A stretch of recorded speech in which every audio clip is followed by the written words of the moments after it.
আমার ও ফোনটা বিক্রি করে দিয়েছে, তার ফোন বিক্রি করে দিয়ে সে তার চিকিৎসা ব্যয় নির্বাহ করতেছে। গত রাতে একজন ফোন দিয়ে বলছে তার বাড়ির নতুন হাড়ি পাতিল যে পাতিল আছে, পাতিল বিক্রি করে দিছে সে। আমার কাছে আপনাদের সামনে কথা বলতে সেগুলো মিথ্যা বলতেছি না, সে পাতিল বিক্রি করে দিছে। এভাবে ধার দেনা করে তারপরে ম্যাচের টাকা ভেঙে চিকিৎসা নিচ্ছে। অনেক তো মনে পড়তেছে না এখন। ইভেন কি পাসপোর্ট অফিসে গিয়ে ছবি তোলার জন্য আমার ছোট ভাই 1.5 ঘন্টার মতো দৌড়াদৌড়ি করে লাস্টে ওনাদেরকে বললাম আমি কিছু না, আমি তো অসুস্থ মানুষ, দাঁড়াইতে পারতেছি না, আমার হাঁটতে চলতে অনেক কষ্ট হয়, আমাকে যদি একটু ফেভার করতেন। ও তারপর অনেক কষ্ট করে 1.5 ঘন্টা পরে গিয়ে অফিসারদের সাথে কথা বলতে পারে, তারপর আমাকে একটা ওরা সুযোগ করে দেয়। এখনো আমার পাসপোর্টটা পেন্ডিং এ আছে, এখন পুলিশ ক্লিয়ারেন্সের মধ্যে পেন্ডিং এ, আমি আপনাদেরকে দেখাতে পারবো দরকার যদি আপনারা দেখতে চান।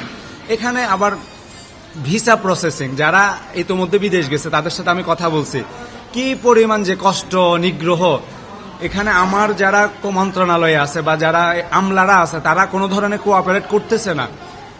ওখানে থাই এম্বাসি তারা নিজেদের কোন রকম প্রুফ ছাড়া নিজস্ব মানবিক দিক বিবেচনা করে করে দিছে, ভিসা করে দিছে। এই ছেলেটা আহত, তারা কোনো ধরনের প্রুফ চায় না, শুধুমাত্র দেখছে যে তার মেডিকেল, সে অরিজিনালি আহত, মানবিক দিক থেকে তারা ভিসা করে দিছে। আর আমাদের যারা মন্ত্রণালয় আছে তাদেরকে একটু বলা হয়েছিল আপনার একটা ফোন কল দেন একটু ওই ইয়াতে এম্বাসিতে যেন আমাদের ভিসাটা করে দেয়, তারা একটা ফোন কলও দিতে পারে না। তথাকথিত একটা কাগজ দিয়েছে যে কাগজের কোনো ভ্যালু নেই।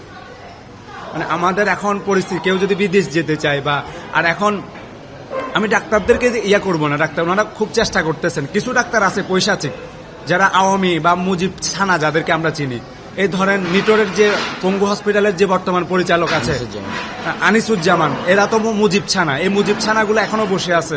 আমি জানি না আমার সরকার কেন এদেরকে এখন রিপ্লেস করতেছে না এই মুজিব ছানাগুলোকে। আমরা গতকাল আমার স্বপন ভাই সহ আমি গেছি, আমাদেরকে ছেলেরা বারবার ফোন দিচ্ছে। শিয়া বাটার ও ভিটামিন ই সমৃদ্ধ lily glam beauty soap, lily always beautiful. যে ওদেরকে একসাথে রোগীদেরকে কোথায় সিআরপিতে পাঠিয়ে দেওয়া হচ্ছে। নিটোর হচ্ছে সরকারিভাবে সরকারি হাসপাতাল এবং কি পুনর্বাসন কেন্দ্র। সরকারি হসপিটাল থেকে আপনি বেসরকারি জায়গায় পাঠাবেন কেন? পরবর্তীতে যখন আমরা যাই উনি অস্বীকার করে যে উনি এ ধরনের কোনো কথা বলে নাই। পরবর্তীতে ওনার সাথে আমরা দেখা না করে, কথা না বলে পরবর্তীতে চলে আসে। ওনাদেরকে বলে আসছে তোমাদেরকে যদি আবারও ফোর্স করে তারপর আমরা পরবর্তীতে স্টেপ নিব। আমি আমার ইন্টিম গভর্নমেন্টকে অনুরোধ জানাবো, এই জাতীয় যারা মুজিব ছানা আছে তাদেরকে অতি অনতবিলম্বে আপনারা অপসারণ করেন। এবং কি যিনি স্বাস্থ্য সচিব আছে উনি নাকি ভুলে যান, ওনার কিছু মনে থাকে না। এই ভুলে যাওয়া ব্যক্তি কিভাবে একটা গুরুত্বপূর্ণ দায়িত্বে থাকতে, খালি আহত না পুরো বাংলাদেশেরই তো উনি স্বাস্থ্য সচিব, এই জায়গায় কিভাবে ওই চেয়ারটা উনি কিভাবে বসতে পারেন আমি জানি না।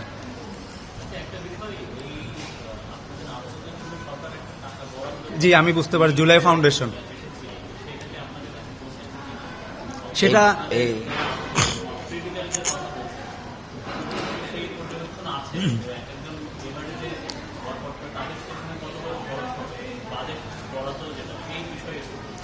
এখন পর্যন্ত আরেকটু ক্লিয়ার করতেন, আমি একটু বুঝতে। জি জি জি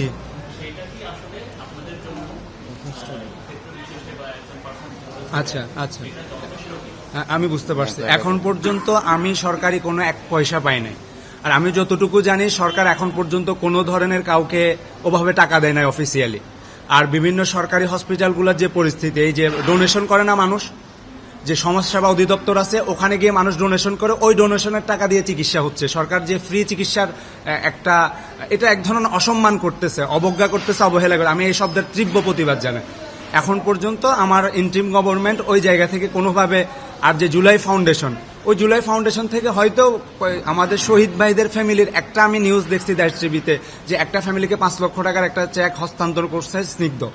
এখন পর্যন্ত যারা জীবিত আছে তাদের কয়জনের কাছে পৌঁছাইছে এই টাকা আমি ঠিক জানি না, আমার কাছে তো তথ্য না। আমি পরশুদিন আমাকে স্নিগ্ধ নিজেই ফোন করছে, সে আমার কাছে একটা লিস্ট চাইছে। এখন আমি কি গভর্নমেন্ট নাকি, সে আমার কাছে কেন লিস্ট চাই আমি সেটা জানি না। সে কিন্তু আন্তরিকতা থেকে চাইছে, সেটা আমি বুঝতে পারছি যে সে আমাকে চিনতে পারছে বা আমার সাথে যারা আছে তাদের একটা লিস্ট চাইছে। আমার বক্তব্য হচ্ছে আমার থেকে কেন লিস্ট চাইবে? রাষ্ট্র আছে, গভর্নমেন্ট আছে, যারা কাজ করতেছে তাদের থেকে লিস্ট চাইবে, তারা করবে। এখন পর্যন্ত ওভাবে টাকা পয়সা আর জুলাই ফাউন্ডেশনের যে 100 কোটি টাকা, ধরেন আমার ওখানে বলা হচ্ছে পুনর্বাসন, প্রতিনিয়ত লাশের মিছিল বাড়ছে, প্রতিনিয়ত মৃত্যুর মিছিল বাড়ছে। আমি যদি ওই লাশের ওই ফ্যামিলিকে জিজ্ঞেস করা হয়, তাদের কোনো খোঁজ খবরই নেওয়া হয় না, খোঁজ খবরই নেওয়া হয় না। জাস্ট 2-1 জন। আপনারা ইয়ামিনকে দেখছেন না, যে ছেলেটাকে পুলিশের ইয়ার উপর থেকে ফেলে দিছে, ওই ফ্যামিলিটার খবর জানেন না। সর্বশেষ ইয়ামিনের যে ভিডিও করে, সম্ভবত উনি মাছরাঙ্গা টেলিভিশনের সাংবাদিক ছিলেন, ওনার 2টা চোখ গুলিবিদ্ধ হয় ছড়া বুলেটের। আমি সর্বশেষ সপ্তাহখানেক আগেও যখন ওনার খোঁজ খবর নিচ্ছি, মানে তখন উনি বলছে এখন পর্যন্ত ওনাকে কেউ দেখতে আসে নাই।